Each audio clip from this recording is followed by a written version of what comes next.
This conference will now be recorded.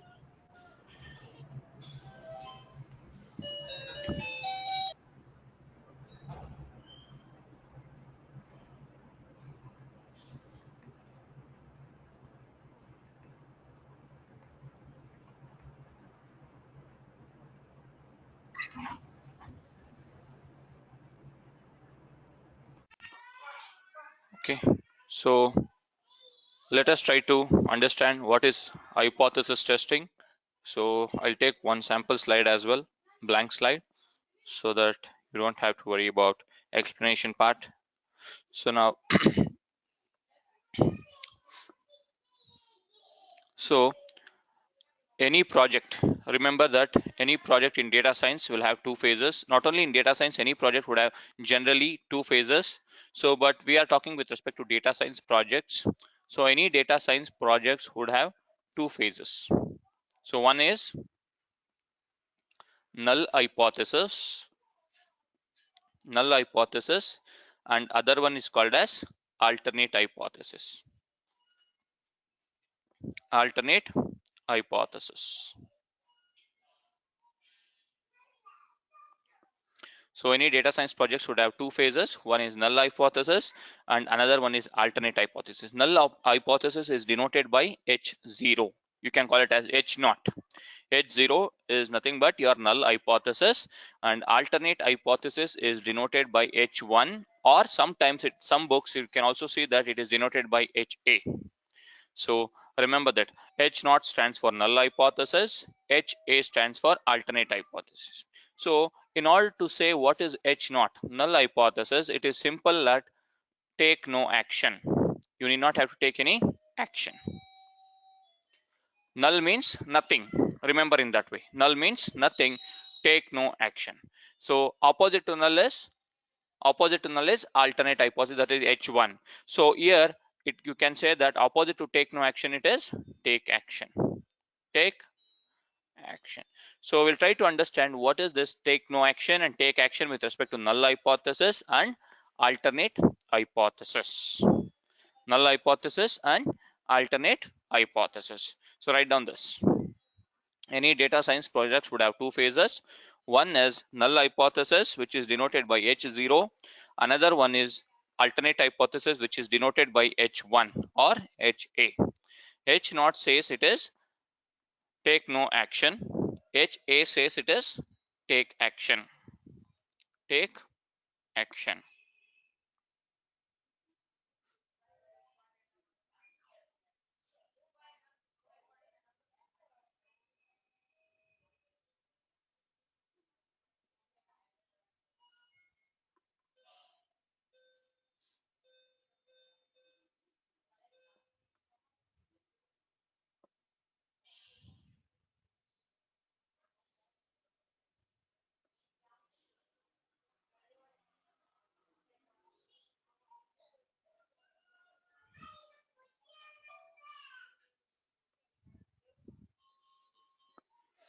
Okay, now coming to the next phase, what is null hypothesis? As I told that it is nothing but take no action. Means if you are satisfying with respect to null hypothesis, you should not take any action. Means you do not have to take any action. If it is with respect to H1 in the sense you need to take some action. Take action. So let me just talk with respect to one of the example. I'll take it. So let me consider this example. I want you all to uh, answer your queries on chat window now. So consider that you're good at studies. This is your business case. Okay, you are good at studies. If you're good at studies, do you need to go for tuition is my question. If you're good at studies, for example, you're getting 95% in exam, all the exams, so do you need to go for tuition or not is my question. No need. No need, right? So what does this indicate? It indicates that you're accepting your null hypothesis. Means take no tuition. Instead of take no action, I'm going to write it as take no tuition. Take no tuition. If you are good at studies and if you are not taking any tuition, is it a right decision? If you are getting 95% on exams and if you're not going for tuition, is it a correct decision is my question. Yes or no? Yes. It is right decision. It is right decision. Suppose even though you are getting 95% in your exam, but even though you are going for tuition, is it a correct decision? Even though you are getting 95, 97% in your exam, but even though you are going for tuition, is it a correct decision? No. Means you are taking tuition means it is, for this particular case, it is taking tuition means it is wrong decision. Correct or no? It is wrong decision, right? It is a wrong decision. So I'll write same thing in terms of your table.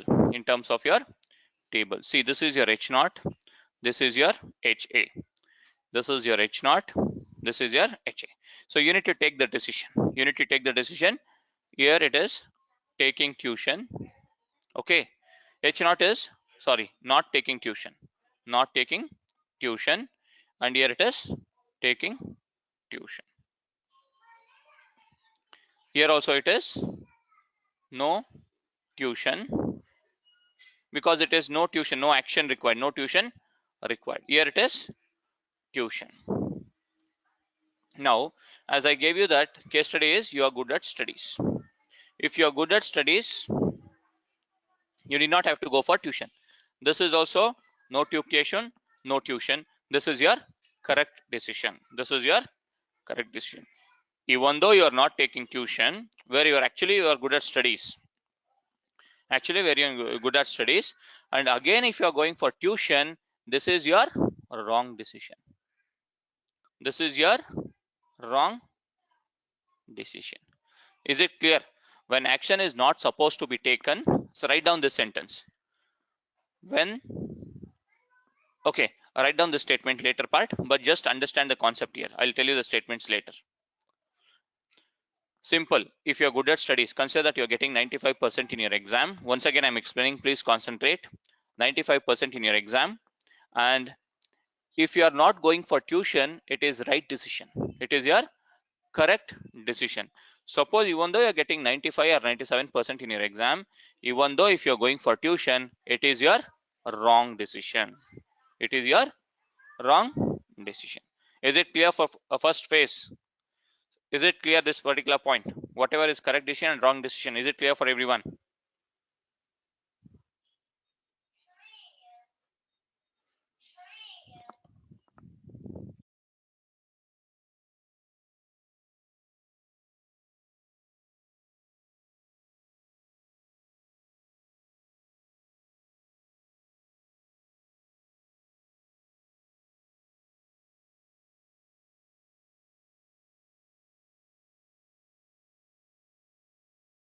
The next concept will be you are not good at studies. You are not good at studies.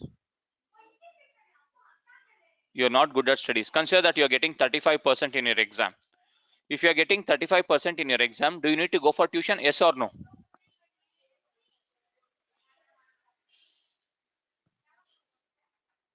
Yes, you need to go for tuition. So in this case, I'm going to write like the same table. We already completed first row.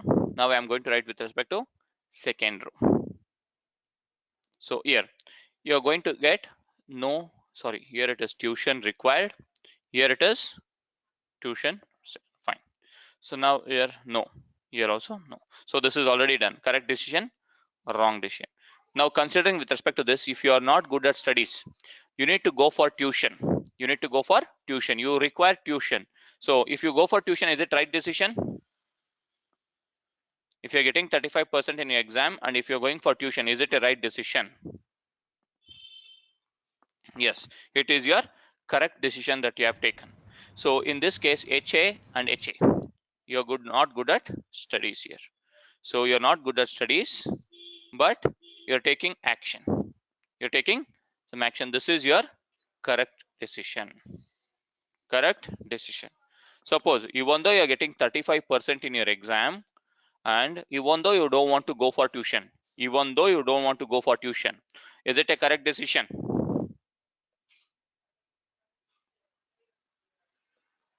So that becomes your wrong decision.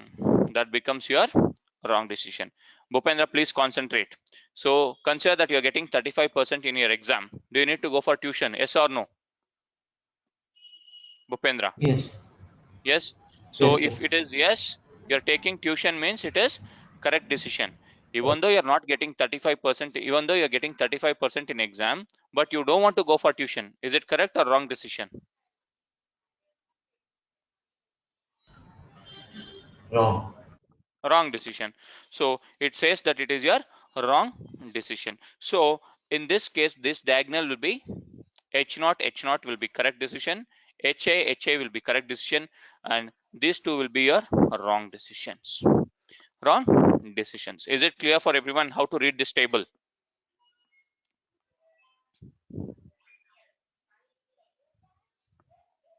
Yes. Now, so what it is in a simple way, what you should tell about this here table is, let me just go to your this thing. So now try to understand here. So there's nothing, whatever I explained, everything is explained in the slide, but this is called as type 1 error. This is called as type 1 error. Yes, I'll give you one more example. Wait, type 2 error. This is called as your type 2 error. So observe differences. See, H0 where action was not required, but you're taking an action, that is called as your type 1 error. One more example I'm going to give you. So now, you know judges, right? Court judges. Court judges are trained in such a way that even though they see the criminals, they should not conclude that they are criminals. They should start their hearing or whatever with respect to the court. Judges should listen to that. Anybody who is brought to the court, any accused who is brought to the court is an innocent person. Judges should always think in this way. So anybody who is brought to the court, judges should assume that he is an innocent. Then only they should start their hearings, everything. Okay. Now coming to this point, so consider that in my first scenario, an accused is brought to the court, and this person is really innocent person. If this person is really an innocent person, so if this person is really an innocent person, does he needs to be punished or does he needs to be released, is my question. If he is a really an innocent person, does he needs to be punished or released? Released, right? Yes. So that is what I'm telling. I'm telling that he is innocent. So your judge should feel that, okay, your judge should release him. Consider that here no punishment, no action. Here it is take punishment or give punishment. No action, take action, like that. Okay. Now your innocent is brought to the court and your judge feels that he is an innocent person and he releases this person. If he releases this person, is it right decision?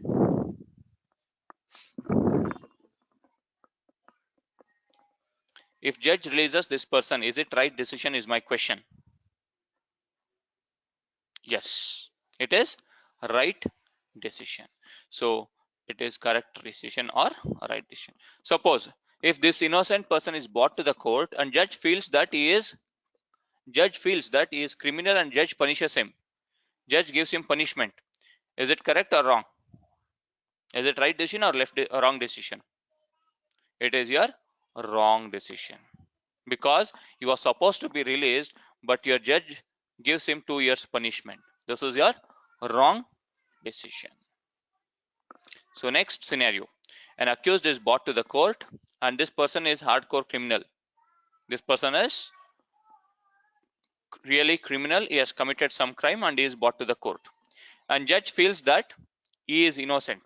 Judge feels that he is innocent and he releases him. Is your judge correct now or wrong? Judge is your wrong. So instead of taking action, your judge releases, no punishment, your judge is releasing him. It says that it is wrong decision. Wrong decision. Wrong decision. Suppose this judge punishes this criminal, is it correct decision? Judge feels that he is really committed a crime and judge pushes him for 2 years jail. Is it correct decision by the judge? Yes, yes, it is correct decision by your judge. So this is your correct decision or right decision. Correct or right decision. So this diagonal is correct decision and this is called as your wrong decisions. Clear for everyone?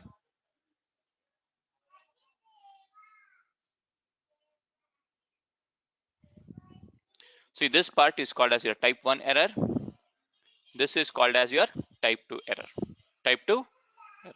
Now, coming to type 1 and type 2 error, write down the sentence. What is type 1 error? Write down in your sentence. I'm going to repeat it. Write down. Type 1 error,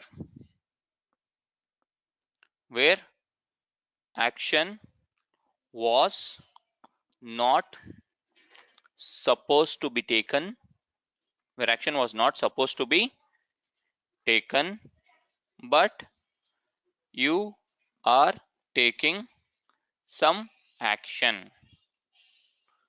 If some action, write down this, where action was not supposed to be taken, but you are taking some action, then it is called as your type 1 error.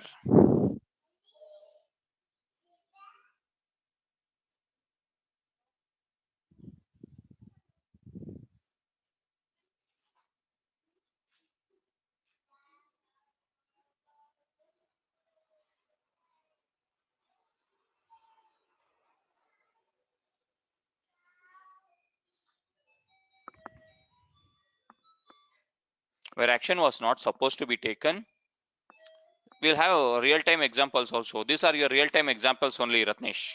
These are your real-time examples only. If I directly jump into real-time examples, you will never understand what is null and alternate. That is the reason I'm giving you simple examples. Then I'm going to take you to the business study.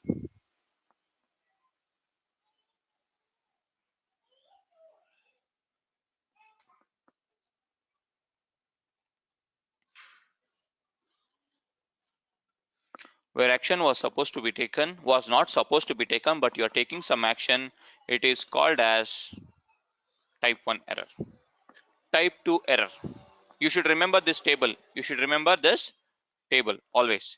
So, and second one is type 2 error. Type 2 error. So, where type 2 error, where action was supposed to be taken, where action was supposed to be taken, this part, but you are not, you are not taking any action, but you're not taking any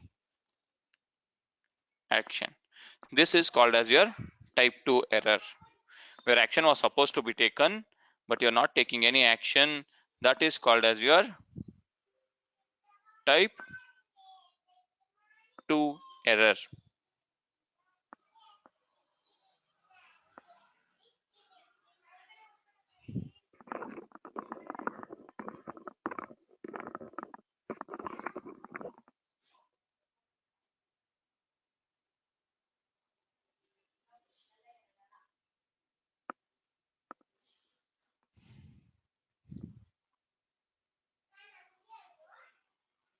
Okay, now I'll give you one case study for this. What do you mean by, anybody asked question, Bhupendra? What do you mean by that? Yes, obviously you should explain this table. You should explain that table. Take some scenarios and try to explain them.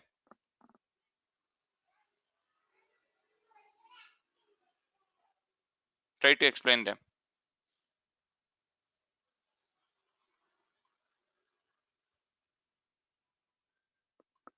Okay, so before going to this particular slide, I'll give you one scenario. I'll just give you one simple scenario. Try to understand this scenario. I want to open a hotel. So this is your real-time scenario I'm going to give you. I want to open a hotel. If there is 100 customers on daily basis. See, this is your one of the real-time case study. We were working for one of the CPG ITC hotels. So I want to open a hotel, but I've changed the numbers. Please try to understand. I want to open a hotel if there is 100 customers on daily basis. This is the business objective. So can somebody tell me what is exact the business objective here?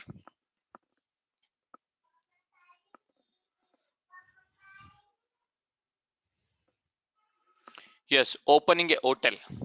So opening an hotel is your business. Opening a hotel on a condition is a business, fine. But the main business objective is opening a hotel. So now this opening a hotel will have two phases. Ratnesh, concentrate. Two phases. One is null hypothesis. One is alternate hypothesis. Null hypothesis says don't open hotel, because you should not open a hotel, right? Because no action. Don't open hotel. And alternate hypothesis is open hotel. Open hotel. Don't open, that is your don't take action, take action. Clear until this point for everyone? I want to open a hotel if there is 100 customers on daily basis.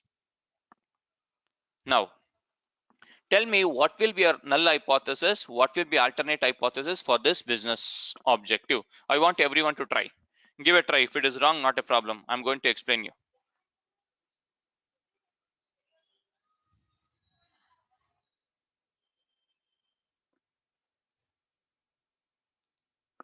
What will be your null hypothesis and alternate hypothesis? Simple. Null is don't open hotel, but when? When no customer is there, don't open hotel. No customers means what about this 100 then? Yeah, no, less than 100. Yes. No customer If you are less than having yes, if you are getting only less than 100 customers, then don't open your hotel. Okay. If it is greater than 100 customers on daily basis, you should open an hotel. Got it? So now simple way, consider that there is only 80 customers. 80 customers, and even though you take some risk of opening an hotel, when action was not required, but you are taking some action. So is it your, what happens here in this case? When action was not required, so only we have 80 customers. When action was not required, but you are taking some action, so that becomes your type 2 error or type 1 error. See, everyone are giving one answer. Type 1 1%, type 2 1%. Yes, it is when action was not required, but you are taking some action, it is your, see again, go back to your slides. Here only 80 customers. What is your answer now? When action was not required, but you're opening an action, it is called as your type 1 error. Type 1 error. Got it? So, and remember one thing, why this hypothesis testing is very important is simple. A real-time scenario I'm going to give you. Just I gave an example of your hotel, right? Now consider that you want to open some particular shop in Bangalore. Okay, in Bangalore, what is the first step you will do? You want to start a business in Bangalore. What is the first step you are going to do? Are you directly going to jump into Bangalore, and are you going to take a rent, and will you open the shop? Then what will you do? Yes, you have to do survey, market research, right? So if I open a business in this particular area, yes, you have to do your analysis. First is you have to do your groundwork. So after doing this, you are going to get an idea whether if I open a shop in this area, am I going to get profit, or what is the pros and cons? If I don't open, what will be the risk? If I open, what will be the risk? Each and everything you have to do a survey. Based on that, you are going to take whether to open a shop or not open a shop, right? So I'll give you some simple example, not simple examples. It is where some of the major big companies have failed in order to achieve their hypothesis testing where they failed. So I'm just going to my Google page. Let me know once I open my Google page. Are you able to see the Google page?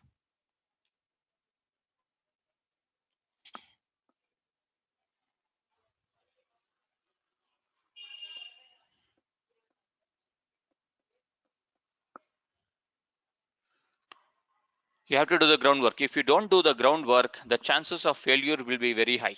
Even though if you are losing 1 lakh rupees, if you don't do the groundwork, you might lose 1 million rupees. Like that it will be. Okay. So now I'm going to Google page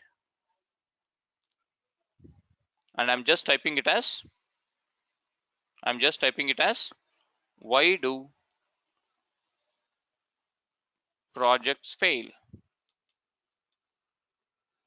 Why do projects fail?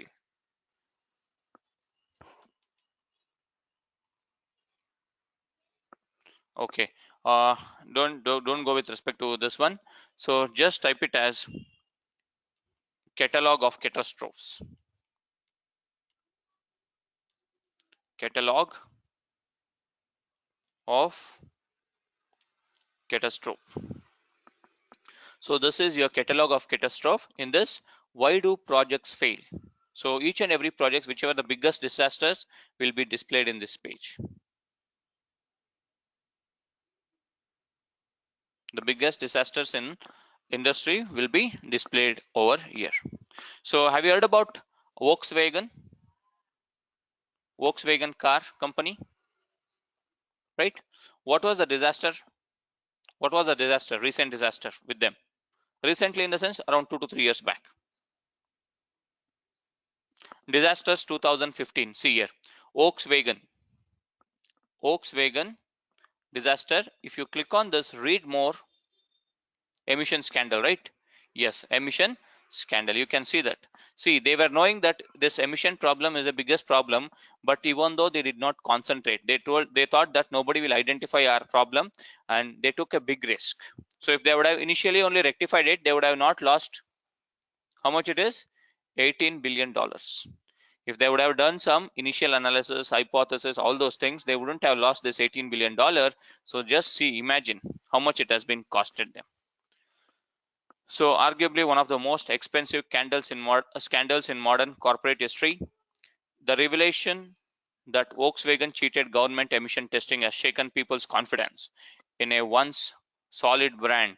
So in addition to fines of up to $18 billion, at least $25 billion have been lost due to a dive in stock price. If they would have done it in the initial phase itself, they wouldn't have costed this much.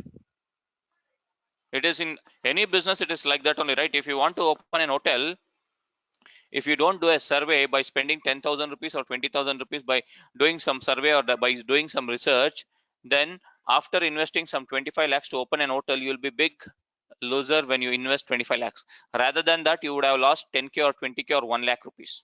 This would have been better than this. So this is one of the biggest scandal with respect to your emission tests. See here. Conditions on Volkswagen diesel cars emit up to 40 times the national standard for nitrogen oxide. See here. Ducati bikes and truck maker Scania and more than 11 million vehicles are affected. 11 million. It is not 1 or 2 vehicles. If they would have called back when it was 10,000 vehicles, then only they would have saved a lot of money and they wouldn't have got this much of fine from the government. And so because of this, they paid $18 billion. So this is the reason before doing anything, we should analyze what is required, what is not required. Apart from that, I'll show you one more case study similar to this. You might have aware about Target, Canada, US retailer. So it is a popular retailer or a famous retailer shop in US. It is also in Bangalore Manyata Tech Park. Company I'm talking, not about the shops. See here, Target Canada, $7 billion loss. Retail store opening. Ratnesh, I was telling about opening a store. I explained in terms of local store, but actual real-time case studies are there. So that's the reason I explained in a similar local examples, layman terms. See here, drawn by lower prices, it is common for Canadian families to cross over into the USA to grab their shopping. So in US, for Target shops, Canadian customers were moving cross border to just make shopping at Target retailers. So what Target company thought is, majority of our sales is done with Canadians. So why don't we jump into Canada market? As we are the market leaders, in US, why don't we start our business in Canada? They thought this, and they did not do any initial analysis. They did not thought any initial analysis or hypothesis is done. They directly jumped into Canada. As a strategy, Target purchased 189 leases from the hailing Canadian retailers Zellers here. They did not start with one or two. They directly purchased all 189 leases from hailing Canadian retailers. So if you see this sentence, Target arrived in Canada with a big bang, opening their first store in March 2013. In March 2013, they opened one shop, and they rapidly expanded and reached a peak of 133 stores. From one shop to 133 shops in more than a year and a half, like around 18 months. Within 18 months of span, they opened 133 Target retail shops. So if they would have opened year two, then they would have not made this much of loss. They directly became overexcited, and they rapidly expanded to 133 stores. So each and every stores will have employees, manpower, everything has to be paid by Target. So because of this over thing, see this sentence. On Jan 14, 2015, Target Canada threw in the towel, with reports indicating that Target Canada may not have enough cash to make the next payroll. Target Canada filed from bankruptcy. Total losses from their Canadian adventure are said to be in the order of $7 billion. Because of their over excitement was high, and so were expectations. See here, this is the reason they failed. They could not pay their next payrolls for their employees. That is the reason they should have done some market research, and instead of opening all 133 stores in 18 months, they could have opened 3 stores every year, or 5 stores, based on the capacity or based on the analysis. They did not do that, so that is the reason. So, got it? Why we should do initial hypothesis, initial analysis? This is very important when it comes to your any business cases. Probably these decisions will be taken care by the management. They will take care based on your inputs. They are going to take care whether we need to implement this or implement this. And why this hypothesis test comes into your real-time implementation part is, probably you go for Monday morning to office, your manager might have got a new project with respect to some decks or something. You might have got some business problem. He will call you and tell that, hey, do some initial hypothesis about this particular project. He will not tell exactly hypothesis. They might tell you, hey, I forwarded you one business problem. Try to go through that problem and tell me what is your analysis on that. So you should go through all those things. What is there in the business problem? Whether if I do this, will I be able to succeed? If I succeed, what are the consequences and what is the risk? Everything. Got it? Any questions?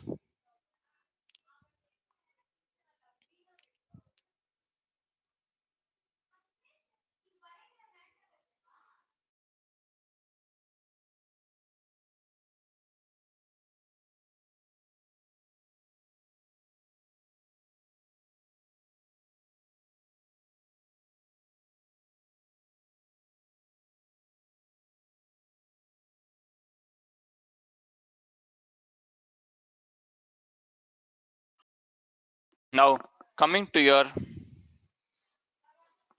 hypothesis testing. So before I explaining this particular deck, there is one important function called as y is equal to f of x. So this is very important equation in your machine learning. Try to note it down. Y is equal to f of x. So what is this y? See, nothing in data science or prediction. You cannot tell I'm 90% confident. You can tell 95% confident, but still there is chance of 5% failure. You cannot guarantee. You can tell I'm 90% confident. Another 10% you might fail. Right that. So that is the reason I explained your confidence interval, right? That is the reason I explained your confidence interval, Ratnesh. You cannot tell 100%, even though doctor is doing an operation, even though he's 100% sure that I'm going to cure this patient, you will not tell 100%. You will just tell, sir, we will try 99%. We'll try our best. Yes or no? It is like that. Everywhere it is like that. So the important equation with respect to your machine learning is y is equal to f of x. So what is this y? What is this x? What is this function of x? So y is nothing but your output variable. Y is nothing but your output variable, and x is nothing but your input variable. Input variable. And output variable, this y is sometimes called as target variable. In some books, if you see this, target variable or output variable, or sometimes they will mention it as dependent variable. Dependent variable. So dependent variable, target variable, output variable is one and the same. That is nothing but your output. That is nothing but your output.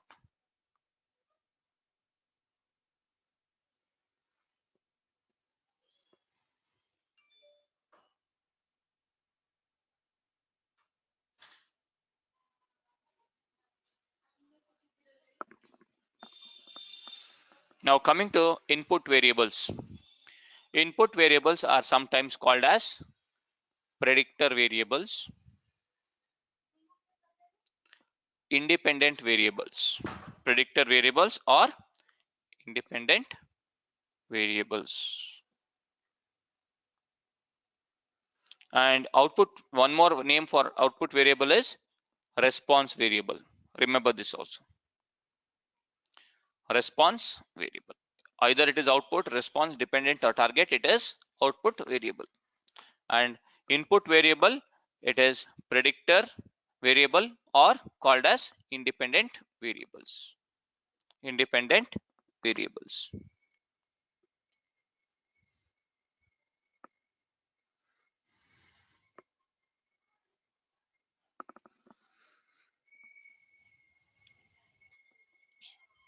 Okay. Now y is equal to x1. What is this? You're having only one input. You're having only one input. If it is like this, you can call it as y is equal to x. Y is equal to x. Suppose if you're having like this, y is equal to x1 plus your x2 plus x3. You're having three inputs here, x1 plus x2 plus x3.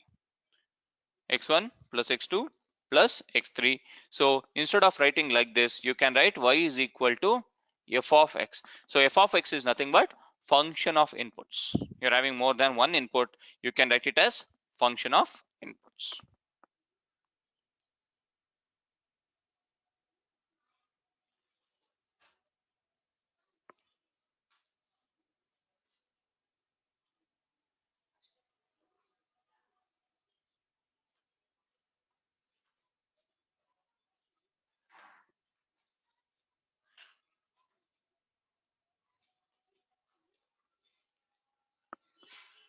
Y is equal to f of x. If you're having more than input, combination of all the inputs are called as your f of x.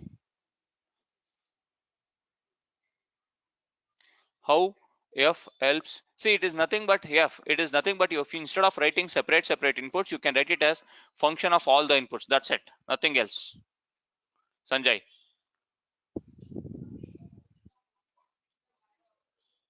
Instead of writing x1, x2, x3, x4, x5, x6 until x25, like that, you can write it as y is equal to f of x. That's it. Means this x is not only one input, it is combination of inputs. Don't use it. See, you can write it, but ultimately it should be derived, right? It should already been present in your books. So whatever you cannot see, instead of writing y is equal to mx plus c for equation of line, you can write y is equal to ax plus b also. But generally, when somebody asks you what is equation of line, you will tell it as y is equal to mx plus c only, not ax plus b. Even though it is correct, but you'll use generally the standard term is y is equal to mx plus c, like that it is.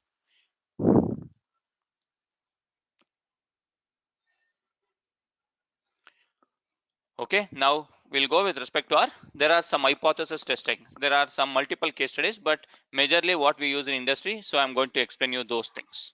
So hypothesis testing. So under hypothesis testing, see, consider that we are going to discuss about 4 type of tests. What are the different tests we are going to do? So in this case, if your output is continuous in nature, if your y is continuous, your output is continuous, and you are having two inputs. You are having two inputs that is discrete in nature. You are having x1 plus x2, and these two are nothing but discrete in nature. These two are discrete in nature. Then you can call it as, it is, we need to go and implement a test called as two sample t-test. Two sample t-test.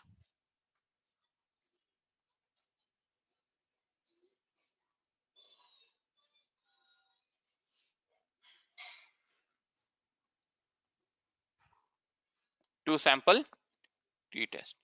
It is simple. If your output is continuous in nature, you want to predict something which is continuous in nature, and you're having inputs. Input should be two inputs, discrete into x1 and x2, two inputs you're having. These two inputs are discrete in nature. Discrete in nature, then you are going to implement a test called as two sample t-test. There's nothing in this. If you're having output as continuous and discrete in two categories as your input, you're going to implement a test called as two sample t-test. Two sample t-test.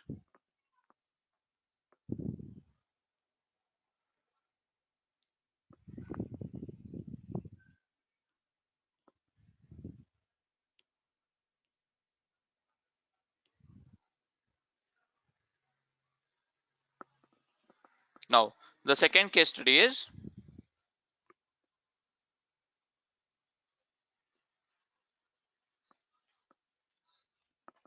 with respect to, if your output is continuous, this is your output is continuous, and you're having minimum 3 or more, means you should have x1 plus x2 plus x3. Minimum 3 inputs should be there or more. It can be more. Minimum 3 means it can be 3 or more, and these 3 inputs should be discrete in nature. If these 3 inputs are discrete in nature, and if your output is continuous in nature, then you should go and implement a test called as one-way ANOVA. One-way ANOVA.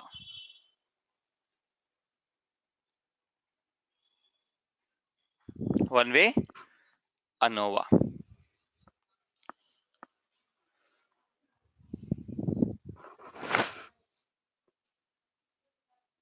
Next, third scenario, if your output itself, if your y is only discrete, output is only discrete, then if you are having two inputs, those are also discrete in nature. So y is equal to x1 plus x2. This is also discrete, this is also discrete, this is also discrete. All are discrete in nature. Then you should go and implement a test called as two proportion test. Two proportion test.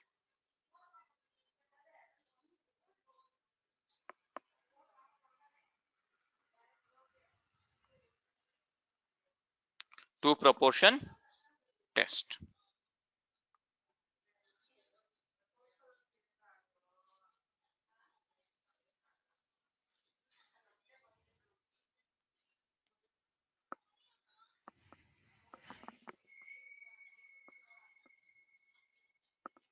Now the last one is, obviously it is up to you how you remember. Memorize in the sense, what is there to memorize it? What is there to memorize, Bhupendra? It is not any formula, nothing. So one input, two inputs, two sample t-test. One output, three or more inputs, one way or another. These two are discrete in nature. This is DDD, two proportion test. This is DDDD, chi-square test, like that. What is there to memorize in this? There is nothing like formula to memorize here. It's up to you how you remember. I cannot tell whether you need to remember or whether you need to buy at it. It depends on individuals. So now the fourth one, if you're having output as discrete and you're having minimum 3 inputs, minimum 3 means it can be 3 or more, D plus D plus D plus D plus D. In this case, you can go for chi-square test. Don't treat it as chi-square, as it is chi. Don't treat it as chi-square, and it is also not your chi-square. It is your chi-square test.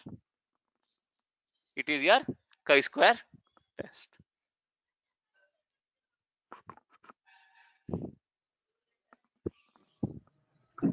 Yogesh, here Y represents Output. output. So one discrete output, two discrete inputs. You have to use two proportion test. Yes. Output will be always one or one only, right? Yeah, yeah. Yes.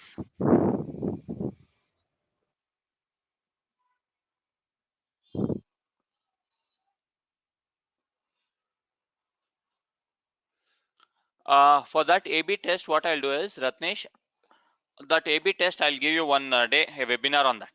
Not in regular class. I'll arrange a webinar for that A/B test.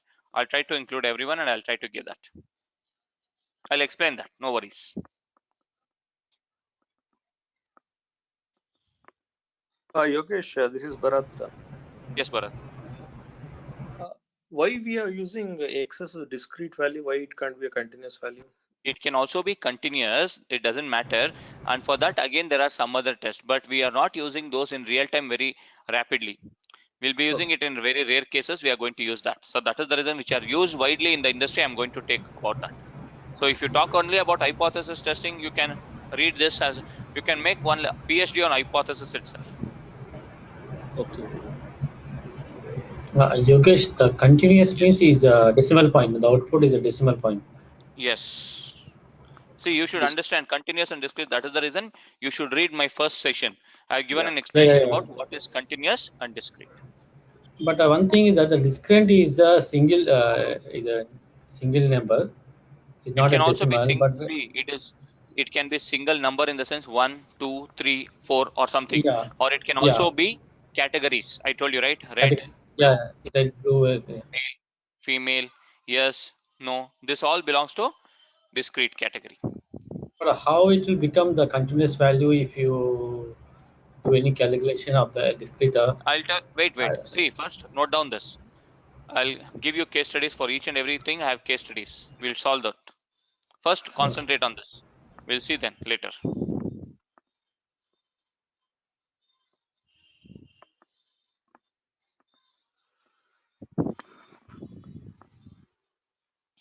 Okay. Now note down this point. So now the next slide says you that. So example like laptop. So example like laptop. Yes, you can call it as a discrete also. How many laptops do you have? All those things. So now coming to this, if your output is continuous in nature, you should do 3 steps. You should do 2 to 3 steps. So let us try to understand what are those 3 steps.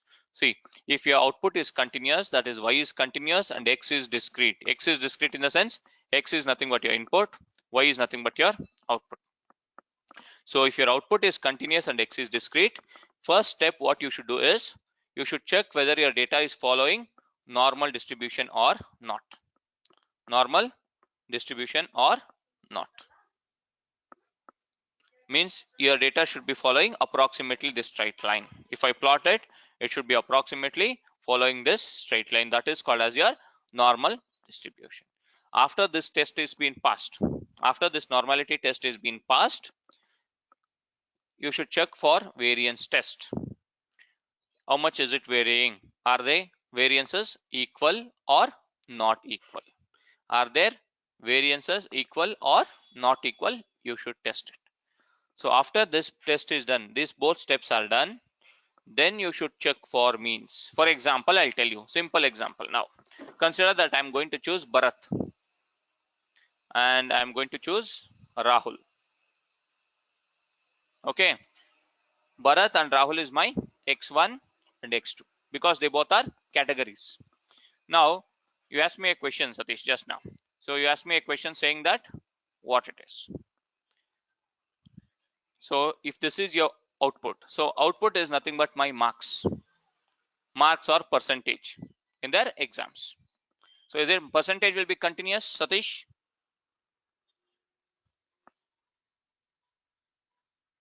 Yes, correct. Yes. Yes. Okay. Now I want to identify who has scored more. For example, I need to check whether Bharat has scored more or Rahul has scored more. First step is I need to check whether, consider this Bharat is having 6 subjects, P, C, M, B, some language subjects, language 1, language 2. Rahul has written same exam PCMB, L1, language 2. Okay, now I need to check whether Bharat's score is following normal distribution or not. Whether Rahul's score is following normal distribution or not. That is your first step.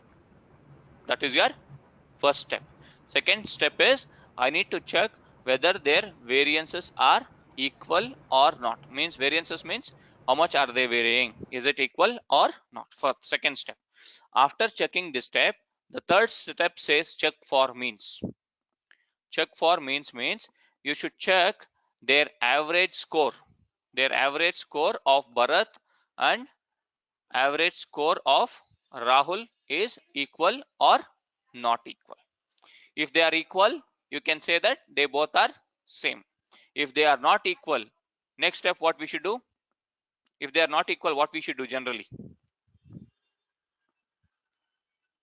Think. Slightly you should use your common sense now. You came to know that Outliers. not outlier, no chance, no outlier. See, Bharat's score is equal to Rahul's score. Percentage I'm talking. Average percentage of Bharat is equal to Rahul's score. If it is equal, fine, they both have got same percentage. If they are not equal, what is my question?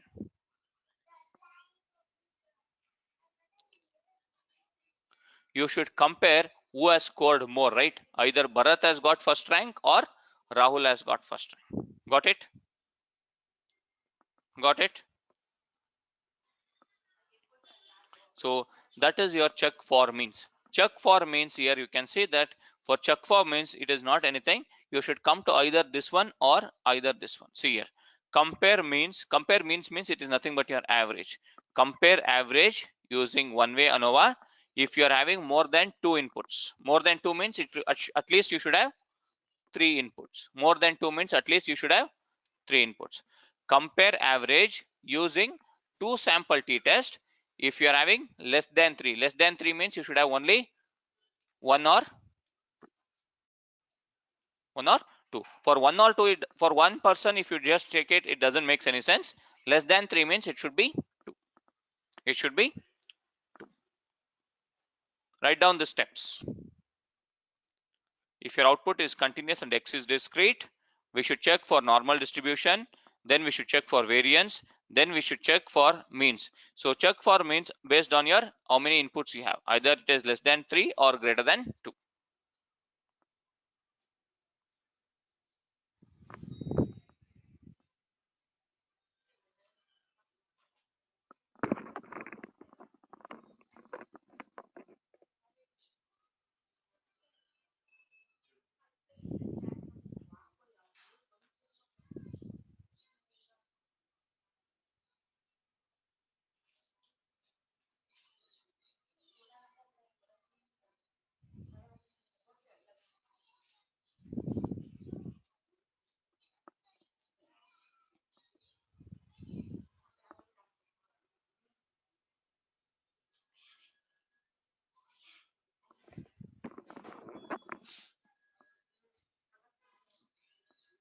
Is it done? Make sure that you complete this slide. and also this previous slide also. Both the slides you need to write it down.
Write down this table as well as next table. Next slide, both.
Is it done? Is it done, everyone?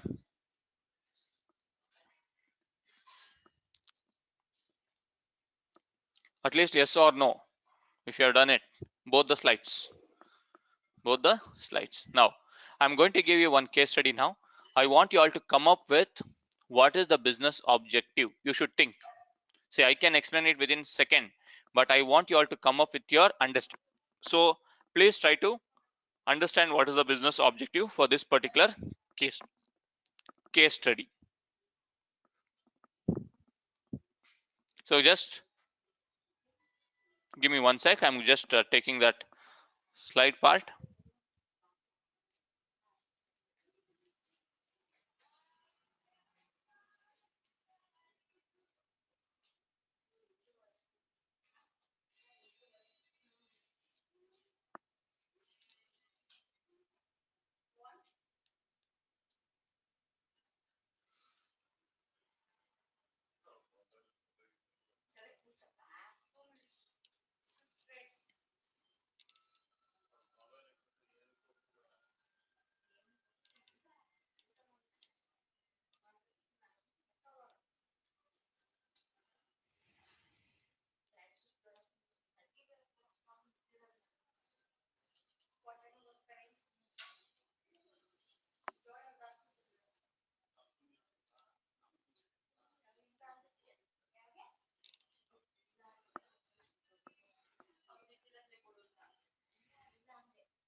So this is the case study. I want you all to, I'll give you 3 to 4 minutes of time, everyone, to just go through this case study with respect to your two sample t-test. Two sample t-test. Based on your previous two slides, you should tell me when do we go for two sample t-test. And based on that, you should tell me what is your business objective. First thing is business objective. Second thing is you should be able to identify what is your y, what is your x, what is your inputs and what is your outputs. So I'll give you 3 to 4 minutes of time. Please try to go through this.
Are you ready for case study?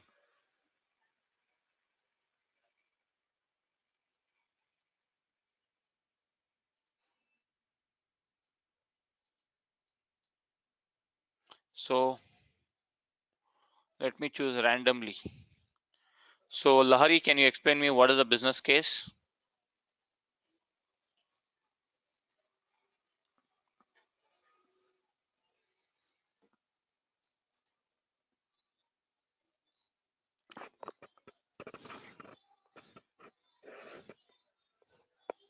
Business case, not just single word. I'm not talking about just single word. I want you all to talk. See, if you're not talking, see, I'm having 5 lines of case study, but you're telling only one word. So I don't want, I want you to talk and explain what is the business objective.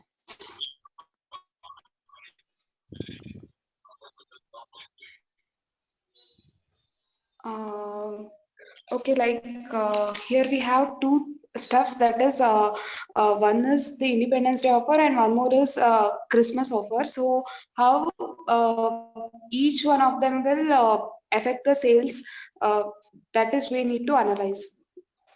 Okay. This Okay, is what that's I it. understood from the. Okay. What about the last para, this part?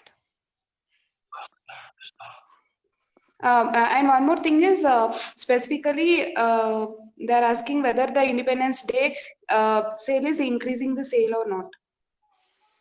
Yes. Okay. Now, with the Independence Day. Okay. 1 second.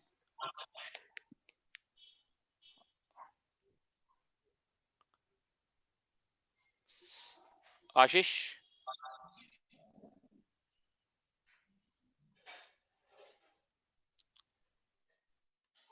Ashish, you can connect after 9:15. Okay. So anybody else? Anybody else? Debanshu, can you answer this? Or Sanjay? Ranjini, your answer is wrong. Output is not whether Independence Day offer increases sales or not. That is not your output. So Debanshu, can you explain me what is the business case? There's this analyst who wants to see whether the credit card, Mm-hmm. whether the offer that is being launched on the Independence Day, is it Mm-hmm. effective to increase their sales or not? Okay. So you should explain in such a way that anybody should understand.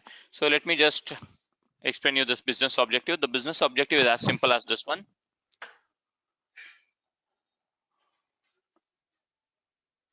Forget about holiday and all. See, Independence Day sales means they will not give an exactly on the same day, Muralidhar. They might give you 1 week prior only, right? Independence Day offers. Yes or no, Muralidhar?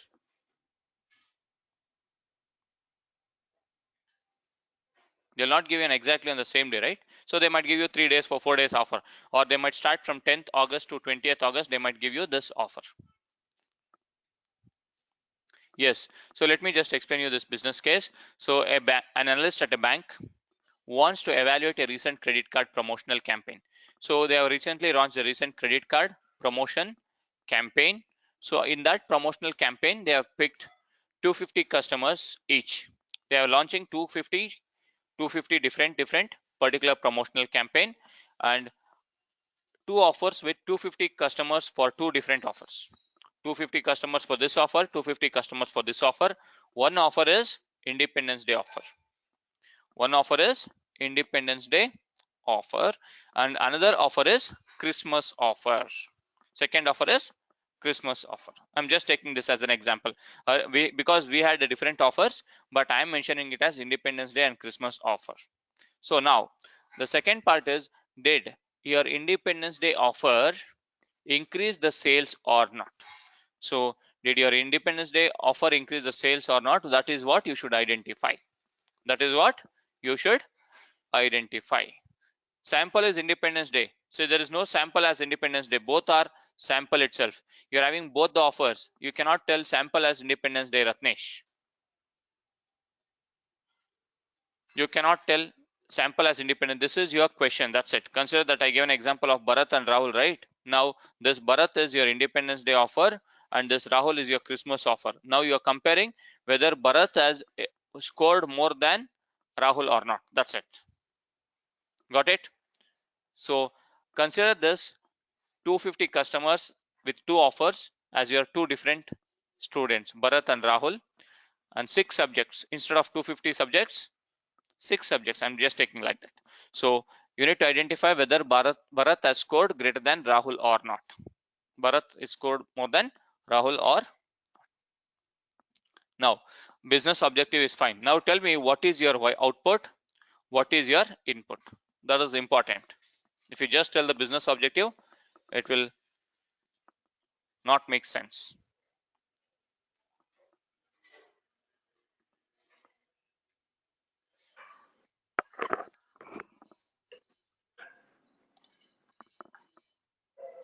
What is your X and what is your Y? You should identify that. Independence Day offer for 250 customers is the X1. X is 250 customers and Y will be the increase in sales. Increase in sales. Any other answers? Somebody Or told me maybe the something before sales. this. It is only the sales, not increase in sales. You need to Yeah, identify sales. increase or not. Sales. Yeah. Okay. What is X then? So somebody is giving, Ratnesh has given that Y is Independence Day sales and X is 250. Wrong, Ratnesh. Wrong. So It Neha is has given both the answer. 250 customers for Independence Day sale and Christmas offer. Who is this? Bharat. Okay. So the simple is as it is not 250 plus 250. See, when do you go for 2 sample t-test? Before that. When do you go for 2 sample t-test? Go back to your previous slides, whatever you have noted down. Both X Your are Y is discrete. continuous, right? Your Y is continuous and your X is discrete in nature. Discrete. Yes. So Y is nothing but your sales. How much they have purchased, whether it is $199.25 or $2,199.9 or like this. So that is your sales. So input is what? 2 offers, not 250, 250. It is your 2 offers. X will be 2 offers. One is Independence Day offer and another one is Christmas offer. That's it. That's it. So your Y is nothing but your sales. Your Y is nothing but your sales. This is your X. This is your X1. This is your X2. So write down the business objective in your own words, how you understand whatever based on my explanation, and write down your Y. Y is nothing but your sales, and write down your X. That is nothing but your Independence Day offer, and plus your Christmas offer. Write down this.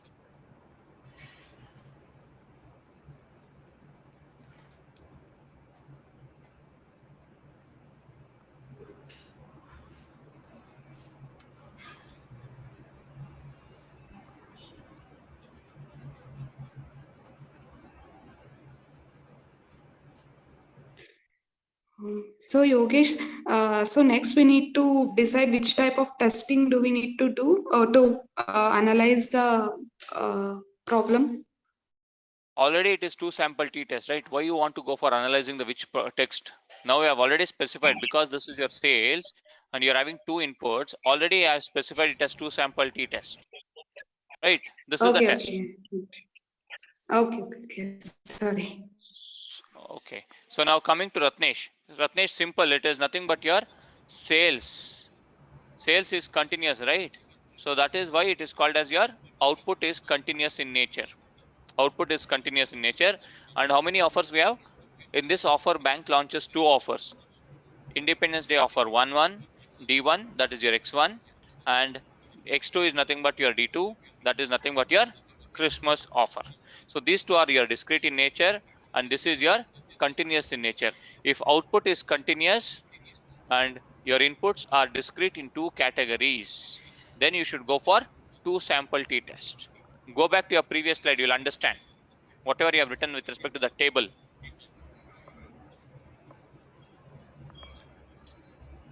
Yogesh, Yeah.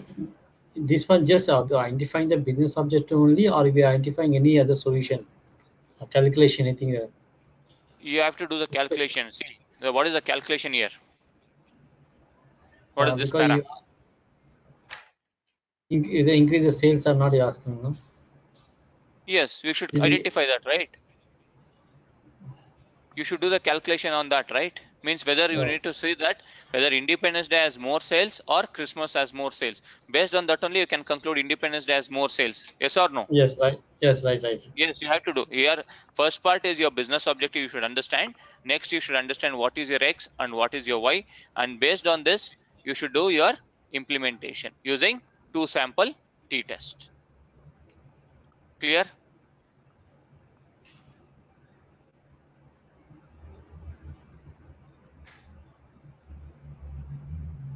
Is it clear for everyone?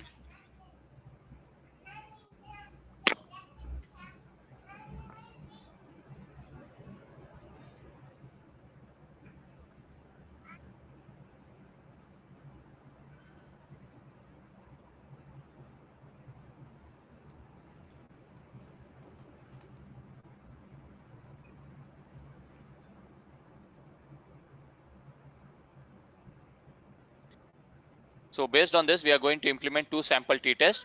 Conclusion is which one is more sales. So slightly it has changed.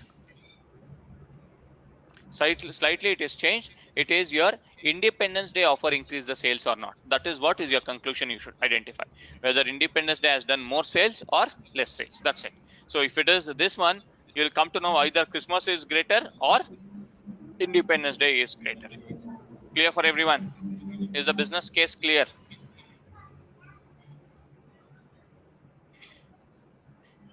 If your business case and X and Y is clear, tomorrow we are going to implement this in R. Tomorrow we are going to implement this in R. So this hypothesis testing, I'm not going to show you in Python and both R. Only I'm going to show you in R. Because we don't do much hypothesis testing in your real time either. You'll be just seeing all these things and you'll be trying to do it in a simpler way. So I'll just try to show this in one tool. How to?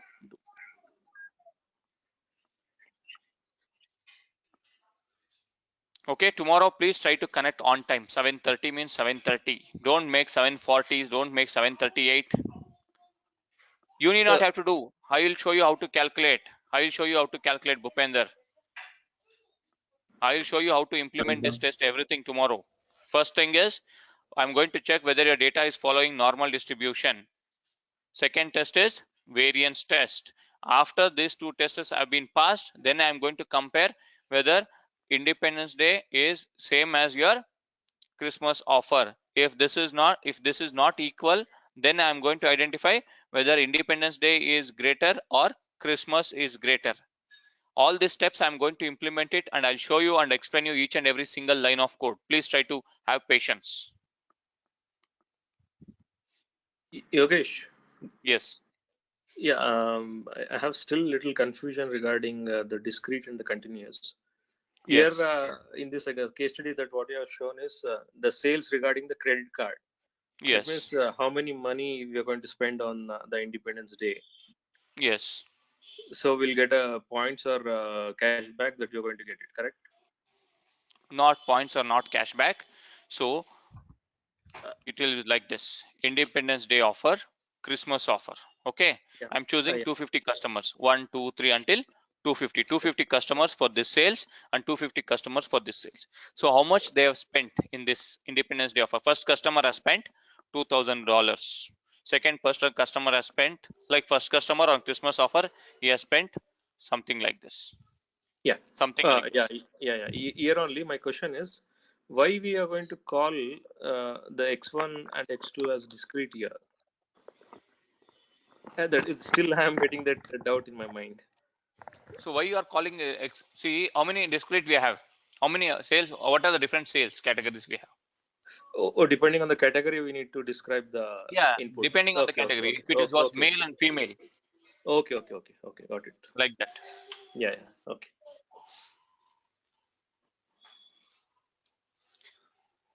Yes, business objective is simple, Mega. Please try to understand.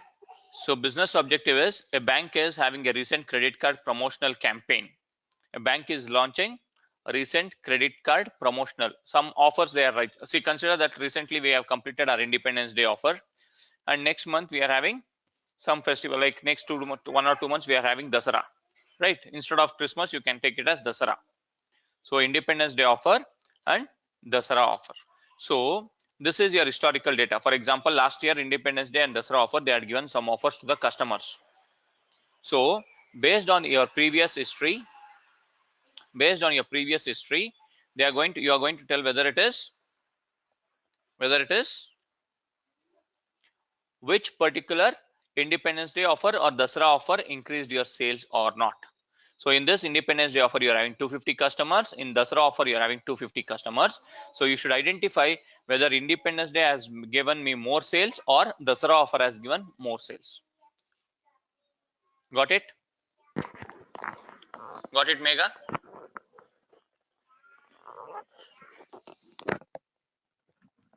Yes? So you are taking the 2 sample tests. Yes, 2 sample t 250, tests. 250. Okay.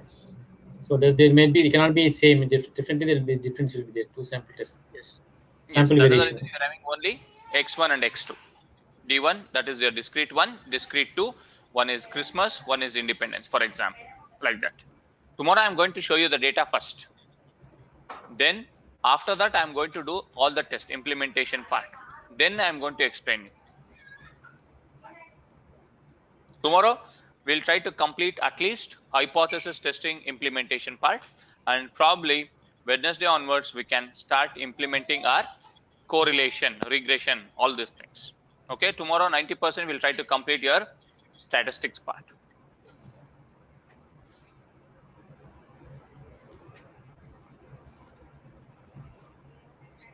Okay, thank you all. Good night. Thank you all, friends. Thank you. Good night.